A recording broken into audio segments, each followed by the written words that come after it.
सेवानिवृत्तीच्या कार्यक्रमाच्या निमित्तानं मी रोजतकर सरांना आणि ताईंना प्रथम शुभेच्छा देतो आणि त्यांचं जीवन अतिशय सुंदर पद्धतीने नेहमीच आयुष्य सुखात जावं असे गुरु रविदास चरणी मी प्रार्थना करतो।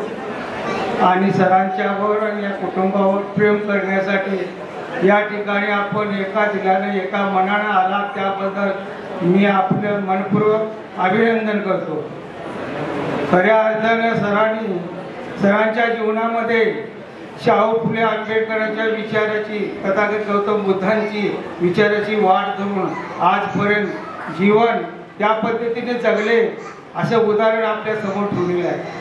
हे एक आम्हाला आनंदाची बाब आहे। सरांच्याबद्दल बोलायचं म्हटलं तर शिकलेली माणसं कधीही स्वतःच बघतात, समाजाचं काय त्यांना घेणं देणं नसतं। मी शिकलो, मी चांगला झालो, माझं सुरळीत झालं, जाऊ दे तिकडे समाज बोलतो जाते।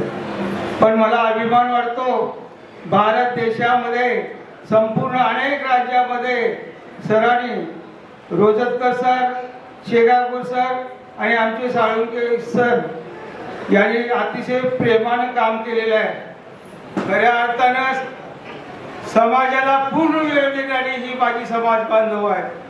सुट्टी असू कधीतरी सुट्टीमध्ये घरी थांबलेले नाहीत। 1.5 दिवसात सुट्टी असू, 2 दिवसात सुट्टी असू, त्यांचे प्रोग्राम अगोदर ठरलेले असतात आणि न कुरकुरता त्या ठिकाणी जाऊन समाजाचं प्रबोधन केलेलं आहे। मग ते अंतर किती आहे, ठिकाण किती आहे, आपला हाल किती होणार आहे, वेळ किती जाणार आहे याचा कधीही विचार केला नाही। माझ्यासारख्या समाजातल्या कार्यकर्त्यांच्याबद्दल अभिमान आहे, मी त्यांना सलाम करतो। अशी कार्यकर्ते, अशी ज्यांना समाजाची जाणीव आहे, मी ज्या समाजामध्ये जन्माला आलो त्या समाजाला परिवर्तन करणं, प्रबोधन करणं ही जी जबाबदारी ओळखतो। खऱ्या अर्थानं तो माणूस समाजामध्ये चर्चेला जातो, समाजाला एक उदाहरण द्यायला लागतंय। पण रटत बसण्याची ज्यांना सवय आहे, जे समाजात जिवंत असून मेल्यासारखी वागतात, त्याची कोण चौकशी किंमत सुद्धा त्याला देत नाही। आणि म्हणून ज्या समाजात मी जन्माला आलो त्या समाजाचा उद्धार करणे असं भारतरत्न डॉक्टर बाबासाहेब आंबेडकर सुद्धा बोलून घेतलेले होते। ज्या दिवशी मी समाजाचं प्रबोधन करण्यासाठी किंवा परिवर्तन करण्यामध्ये जर अपयशी ठरलो तर स्वतःला गोळी घालून मिळेल अशा पद्धतीने बाबासाहेबांनी बोललेले आहेत आपल्याला। पण ही माझ्या समाजातले ही हिरे रोजतकर सर, शेगावकर सर ही आमची तिच्या जीवाभावाची माणसं। आणि म्हणून मी सांगलीहून सरांनी मला सांगितलं तुम्ही यायला पाहिजे। तब्येत बरी नसताना, शुगर फुल असताना ज्या माणसाने आयुष्यभर काम केलं समाजासाठी त्यांच्यासाठी जाणं माझं आद्य कर्तव्य म्हटलं आणि म्हणून या ठिकाणी आलो। मी सरांना शुभेच्छा देतो।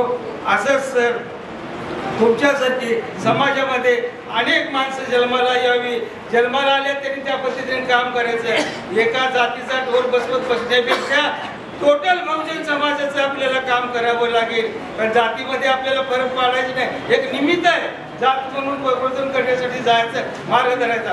पण आपण जात मानत नाही, आपण बहुजन समाजाचं काम आपल्या हातनं व्हावं एवढीच गुरु रविदासांची प्रार्थना करतो आणि माझं 2 शब्द थांबवतो। इतर जय भीम।